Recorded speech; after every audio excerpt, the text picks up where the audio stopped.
यो कुपुस यसरी यहाँ अलिअलि भयो भने यस्तो गर्नु होला। अनि त्यहाँबाट यसो गरेपछि अनि त्यहाँबाट अब अलिकति यो कुपुस यो ब्रेडलाई चाहिँ यसरी काट्नुपर्ने हुन्छ।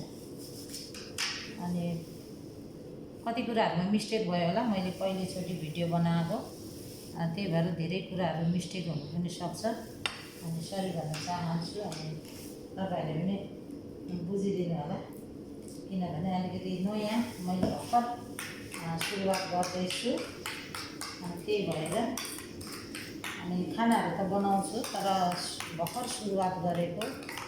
अनि मैले यसरी अनि भिडियोहरू मैले खासै त्यति बनाएको छैन। अनि त्यही भएर चाहिँ अलिकति घटिकमी भएको होला हुन्छ। अनि सरी भन्न चाहन्छु। मैले चाहिँ विशेष भन्नु मैले खोजेको र देखाएको चाहिँ किन भन्दाखेरि अहिले आउने भाइ बहिनीहरूलाई चाहिँ दुःख नहोस् हैन। कति भाइ बहिनीहरूले दुःख पाउनु भएको छ अहिलेको दिनहरूमा, हामी हेर्दै जान्छ भने कति दुःख पाउनु भएको छ। कति खाना बनाउनु नजानेर, भाषा नजानेर भाइ बहिनीहरूले कुटाइ खानु भएको छ हैन, बहिनीहरूले भाइहरू त हैन। अनि त्यही भएर चाहिँ मैले बनाउनु खोजेको चाहिँ यही नै हो। दुःख नहोस्, उहाँहरूले भिडियोस हेरेर पनि अनि सिक्नुहुन्छ। अनि कुबेतीहरूले फेरि कुबेतीको बच्चाहरूले चाहिँ खाने भनेको धेरै यस्तै है, यही यस्तै क्रेमाहरू अनि यस्तै बुतातहरू बुर्गङ के भन्छ नि हो त्यस्तोहरू, मकरौनी बिसामेलहरू, पास्ताहरू यस्तै हो क्या धेरै खाने। यो बुढापाकाहरूले चाहिँ अब भातैहरू खान्छ, खाप्साहरू, बिरयानीहरू। तर अहिलेको केटाकेटीहरूले चाहिँ प्रायः यस्तै खान्छ क्या। अनि त्यही भएर चाहिँ अनि मैले चाहिँ अनि के अरे भाइ बहिनीहरूलाई अनि अलिकति देखा हो। अनि तपाईँहरूले हेरिदिनु होला।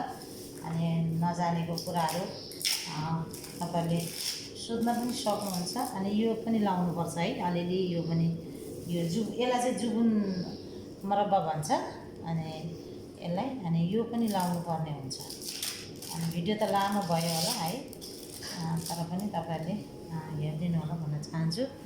अनि गाह्रो छ कुवेतमा मात्रै होइन, अनि विदेशमा धेरै गाह्रो छ, धेरै गाह्रो छ। के गर्ने है, हाम्रो बाध्यता अनि मजबुरीले गर्दाखेरि अनि आफ्नो परिवार छोडेर अनि यसरी परदेश लाग्नुपर्छ। तर परदेश लाग्दा पनि कति गाह्रो छ, साउसाउनेको टर्चर होइन, भनाइ गालीहरू कति सहनुपर्छ। भाषा नबुझ्दा झनै गाह्रो हुन्छ। अनि साथीहरू पनि अलि राम्रो पाएन भने झन् गाह्रो हुन्छ। अनि धेरै गाह्रो हुन्छ परदेशको ठाउँमा है। अनि हामीले धेरै कुराहरू सेयर गर्नुपर्ने हुन्छ। त्यही भएर चाहिँ मैले बहिनीहरूलाई नयाँ आउने बहिनीहरूलाई चाहिँ यसो सेयर गरेको मात्र हो। यो जुबुन है, यसलाई जुबुन भन्छ। अनि यसरी गरिदिनु होला। अनि भरे अनि अब यो फोरनमा लाएर अनि भरे अलिकति ब्राउन हुन्छ नि, कलेजी रङको अलिकति हुन्छ नि। अनि त्यो भएपछि चाहिँ अनि निकाल्नुपर्छ है। अनि यसो गरेर अब अलिकति कलेजी रङको भएपछि अनि निकाल्नुहुन्छ। म तपाईँहरूलाई फेरि कलेजी रङको कस्तो हुन्छ भनेर भन्नु होला। म फेरि तपाईँहरूलाई देखाउने छु ल।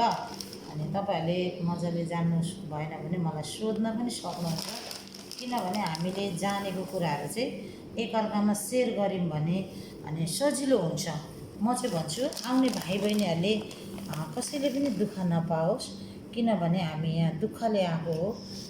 त्यही भएर चाहिँ कसै भाइ बहिनीहरूले दुःख नपाओस् भन्न चाहन्छु। पहिला हामीलाई त यसरी कसैले पनि सिकाएको थिएन। कसैले साथीहरूले त फेरि अलिअलि जानेको छ भने त कुनै साथीहरूले त सेयर पनि गर्नुहुन्न है, भरसकै साथीहरूले नजानोस् भन्ने गर्नुहुन्छ।